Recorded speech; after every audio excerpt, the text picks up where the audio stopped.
देख रहे हैं गदर न्यूज।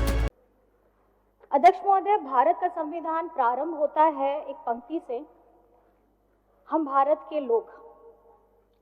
वास्तव में अगर देश का अगर आपको देखना है तो उस भौगोलिक क्षेत्र से नहीं, आप किसी देश के गौरव को, किसी देश की सभ्यता को उनके लोगों के द्वारा पहचानते हैं।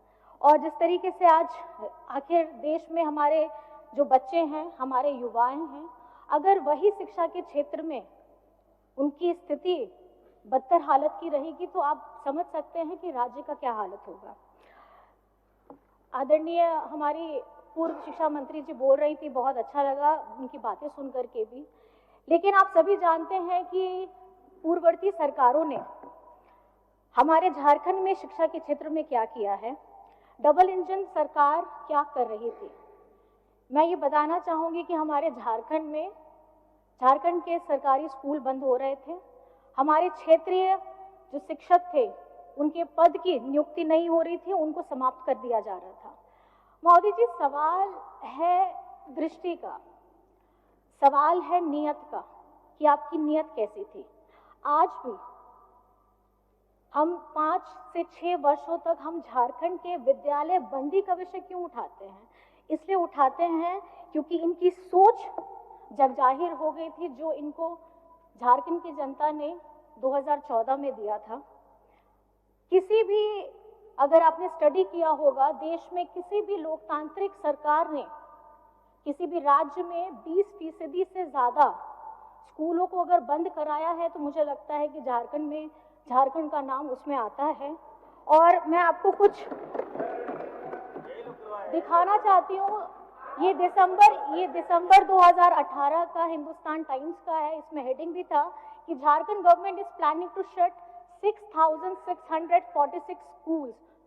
और ये पहले चरण का था और उस समय हमारे गठबंधन के लोगों ने ये धरना दिया था। नहीं तो ये सेकेंड फेजेस में अगर आप इसका दुगना कर लीजिए तो 6 से 12, 13, 14 हजार स्कूलों का बंद करने की इनकी सोच थी और इन्होंने ये बंद भी किया। अध्यक्ष महोदय जी, मैं ये कहना चाहती हूँ कि इसके घर में पहली पीढ़ी ने अगर पढ़ाई नहीं की है तो जो उसकी दूसरी पीढ़ी होती है वो दोयम दर्जे के विद्यालय में जाकर के अपनी शिक्षा ग्रहण करने के लिए विवश हो जाते हैं। कहने का अर्थ है कि भारत के अंदर एक और भारत, एक ऐसा भारत जो अच्छे विद्यालयों में पढ़ रहे हैं और एक ऐसा दूसरा भारत जो दोयम दर्जे के विद्यालय में पढ़ रहे हैं। मैं दोयम दर्जे का जिक्र इसलिए कर रही हूँ, ये सिर्फ सरकारी स्कूलों के लिए नहीं है, ये हमारे निजी स्कूलों के लिए भी है। क्योंकि ऐसा नहीं है कि निजी स्कूल जहां भारी भरकम फीस दे करके उनकी पढ़ाई की व्यवस्था बहुत अच्छी होती है, बल्कि सच्चाई ये है कि अगर आज भी भारी संख्या में जितने भी प्राइवेट स्कूल्स हैं वहाँ ना तो फैसिलिटीज़ अच्छी है, ना ही वहाँ पर में हमारे जो टीचर्स हैं वो ट्रेंड है। आप अगर बराबरी का हक ना मिल सके, इसलिए इतिहास में एकलव्य का अंगूठा काटा था। ये महोदय जी, मैं कहना चाहती हूँ कि क्षेत्रीय भाषाओं के लिए या शिक्षा की व्यवस्था को सुधारने के लिए या शिक्षा कर्मियों के लिए ये उसी तरीके की पूर्ववर्ती जो सरकार थी, डबल इंजन की सरकार, इन्होंने हमारा अंगूठा काटने का काम किया था। आज ये झारखंडी सरकार, ये बुआ सरकार अच्छी शिक्षा, अच्छे रोजगार, बेहतर रोजगार के साथ अपनी सोच को आगे रखती है। और क्योंकि जहाँ पे आदरणीय मैडम बोल रही थी, सदस्या बोल रही थी, कॉलेज की बात बता रही थी, अध्यक्ष महोदय, ये झारखंड आदिवासी बहुल इलाका है। यहाँ खाने पीने की जद्दोजहद में बहुत लोगों ने बरसों बरस संघर्ष किया है। और जितना मैं आपको बताना चाहूँगी कि 17 से 18 साल आप ही लोग सरकार में थे। कॉलेज बच्चा तभी जाएगा जब उसकी स्कूली शिक्षा पूरी होगी। जो बच्चा घर का खाना पीना, एक परिवार उस तकलीफ से गुजर रहा है, तो आप उनको कहाँ स्कूल में एडमिशन करा सकते थे। और इन्होंने जो काम किया था, जो दुस्साहस किया था, आज ये परिणाम है कि झारखंड में हम लोग अभी भी शिक्षा के क्षेत्र में आगे कदम बढ़ाने के लिए निरंतर प्रयास कर रहे हैं। लेकिन समस्याएं इन्होंने प्रदान की, लेकिन समाधान ये अबुआ सरकार निकाल रही है। आप लोगों ने पहले भी देखा था इनकी सरकार में पारा शिक्षकों की हालत क्या थी। अध्यक्ष महोदय, पेज के कटिंग्स हैं, बताना चाहूँगी इंडियन एक्सप्रेस का, टाइम्स ऑफ इंडिया का, आपका दिसंबर 19, 2018 का है कि द पारा teachers succumbs to the injuries after injured in the police lathi charge. 5 para teachers sustained severe injuries in the police lathi charge. मैं ये बताना चाहूँगी कि उन्होंने भी अपने परिवार को खोया था, एक ऐसा व्यक्ति जिसकी आय से उनका पूरा परिवार चलता था, लेकिन जब इनके डबल इंजन की सरकार थी, उनकी आवाज़, उनकी इच्छाओं को जानने का, सुनने का इन्होंने कभी प्रयास नहीं किया। और आदरणीय हमारी सदस्य हैं जो पूर्व शिक्षा मंत्री थी, उन्होंने तो सुना भी नहीं है। मैं अगर पढ़ना शुरू करूंगी तो उनके बारे में भी बहुत चीज़ें लिखी हैं, लेकिन मैं नहीं बोलना चाहती। मैं चलिए, अगर आप सुनना चाहती हैं तो मैं ज़रूर बोलूँगी। पारा शिक्षकों के मुद्दे में शिक्षा मंत्री डॉक्टर नीरा यादव जी जब भी कोई बात करने की कोशिश होती थी, वे कुछ भी बोलने से परहेज करती थी। कभी मीटिंग में होने का हवाला देती थी, तो कभी कैबिनेट की बैठक में जाने का हवाला देती थी। और इतना ही नहीं, पिछले दिनों इन्होंने कहा था कि इस मुद्दे पर उनके सीनियर बोल रहे हैं तो वो क्या बोलेंगी। तो ये अगर शिक्षा मंत्री किसी राज्य की बोलती हैं, जब पारा टीचर्स हड़ताल में रहते हैं, तो ये समझना चाहिए कभी गंभीर विषय है। मैडम आपके बस मैडम मेरी बात सुन लीजिए, फिर आप जरूर बोलिएगा। और ये मैं कहना चाहूँगी, इसकी हालत नहीं देगी, जर्जर बिल्डिंग की हालत नहीं देखी, और झारखंडी सरकार ने वो देखा और उन्होंने पारा शिक्षक हो, रसोईया दीदी हो, उनके मानदेय को 50% से बढ़ाकर से लेकर के 200% तक की वृद्धि की थी। आज कक्षा 1 में से लेकर के उच्च शिक्षा के लिए जितने भी हमारे विद्यार्थी हैं, उनको छात्रवृत्ति 3 गुना दी जा रही है। और बच्चों को, जैसे आप सभी को ज्ञात है, आज हम बच्चों को साइकिल दे रहे हैं। गांव देहात में सर होता क्या है कि दूर दराज हैं, किसी के घर में माँ पिताजी दोनों काम कर रहे हैं, बच्चों को अगर विद्यालय आना है, खास करके अगर हमारी लड़की बच्चियां हैं, तो उनको आने में दिक्कत होती थी।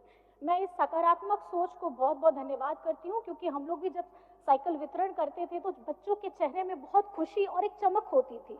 वो ये चमक इसलिए क्योंकि वो पहिया, साइकिल का पहिया उनके सपनों को पंख देने का काम कर रहा है। तो मैं ये समझती हूँ कि ये काफी सकारात्मक कदम है। और अभी झारखंड के प्रमुख शहरों में छात्राओं एवं हमारी कामकाजी महिलाओं के लिए भव्य छात्रावास का निर्माण कर रहे हैं। महोदय, गंभीर विषय है और इस व्यवस्था को सुधारने में थोड़ा वक्त जरूर लगेगा, क्योंकि कहावत है ना, अगर भूत भगाना है तो हम लोग पीला सरसों फेंकते हैं, लेकिन अगर भूत सरसों में ही होगा तो फिर परिस्थिति क्या होगी। लेकिन इस संजीदगी के साथ में आज झारखंड में मैं बहुत आपके समक्ष में मैं ये कहना चाहूँगी कि गर्व होता है कि इसी वर्ष आयोजित हमारी जेईई एडवांस में हमारे सीएम स्कूल ऑफ एक्सीलेंस के जितने बच्चे हैं, बहुत बच्चों ने अच्छा प्रदर्शन किया है। और कुछ बातें मैं आप लोगों के सामने में ये रखना चाहती हूँ कि हमारी झारखंड सरकार ने शिक्षा के क्षेत्र में क्या किया। लिस्ट बहुत लंबी। सरकार ने 80 सीएम स्कूल ऑफ एक्सीलेंस प्रारंभ कर चुकी है। 325 प्रखंड स्तरीय आदर्श विद्यालय का निर्माण पूरे होने के अग्रसर में है और आगामी चरण में पंचायत स्तर पर 4014 आदर्श विद्यालयों को विकसित करने का लक्ष्य लेकर के हम बढ़ रहे हैं। नेतरहाट की तर्ज पर दुमका, पश्चिमी सिंहभूम, बोकारो में आवासीय विद्यालय प्रारंभ किए जा रहे हैं।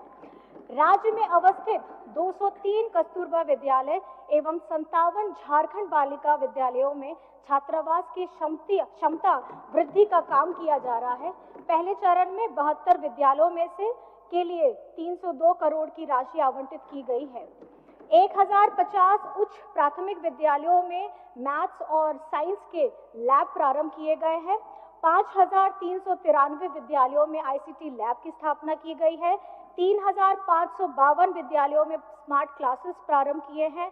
28,945 विद्यालयों को टैब प्रदान किए गए हैं और पारा शिक्षकों के मानदेय में वृद्धि के साथ साथ अब ईपीएफ की कटौती भी प्रारंभ हो गई है। विगत वर्षों में 12,816 graduated train teachers, 2,612 post graduate teachers और 585 लैब असिस्टेंट सहायकों की नियुक्ति की गई है। 1300 विद्यालयों की मातृभाषा आधारित बहुभाषीय शिक्षण व्यवस्था लागू की गई है। रसोइयों दीदियों के मानदेय में 2000 रुपए प्रति माह की वृद्धि के साथ साथ अब 12 महीने का मानदेय देने का निर्णय लिया गया है। आगामी वर्ष में हमारी सरकार 26,001 सहायक आचार्यों की नियुक्ति करने जा रही है। माननीय सर्वोच्च न्यायालय के निर्णय के बाद अब ये स्थिति स्पष्ट हो चुकी है। तमाम अड़चनों के बाद आज इसे पार करते हुए हम परिणाम जारी करने की स्थिति में आ चुके हैं।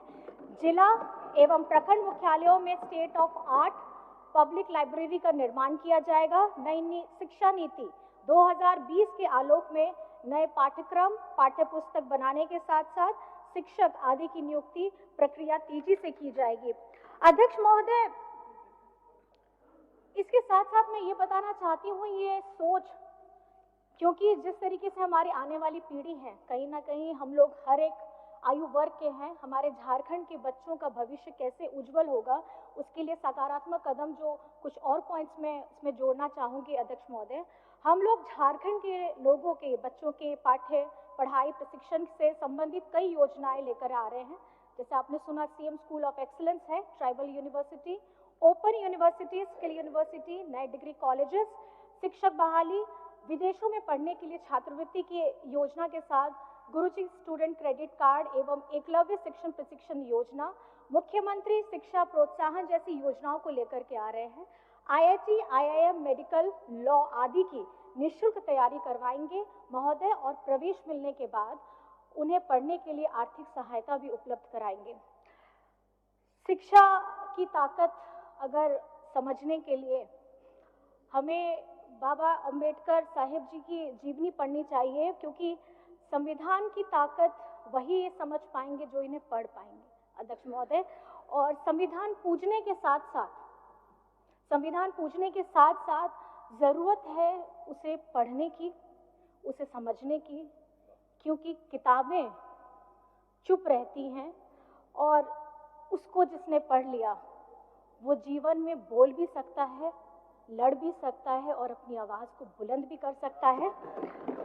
अंत में मैं बस ये कहना चाहूंगी अध्यक्ष महोदय, मैं माननीय वित्त मंत्री राधाकृष्ण किशोर सर को, हमारे शिक्षा मंत्री रामदास सोरेन जी के साथ सुदीव्य कुमार सोनू जी को और राज्य के मुख्यमंत्री हेमंत सोरेन जी को इस बजट में खास करके शिक्षा के क्षेत्र में 12% से ज़्यादा का बजट देने के लिए मैं बहुत बहुत धन्यवाद करना चाहती हूँ, क्योंकि उन्होंने समझा है अगर झारखंड का भविष्य आने वाला, उन्होंने समझ लिया है 25-50 वर्षों के लिए अगर काम करना है तो अभी से काम करना होगा, और इसकी शुरुआत हमने पिछले 5 वर्षों में कर दी है। अपनी इन्हीं बातों के साथ मैं अपने वाणी को विराम देती हूँ। और अध्यक्ष महोदय, आपने जो मुझे समय दिया यहाँ बोलने के लिए, आपका भी बहुत बहुत धन्यवाद है। जय हिंद, जय झारखंड। आपसे आग्रह है कि मेरे इस चैनल को सब्सक्राइब करें, लाइक करें और ज़्यादा से ज़्यादा शेयर करें। धन्यवाद।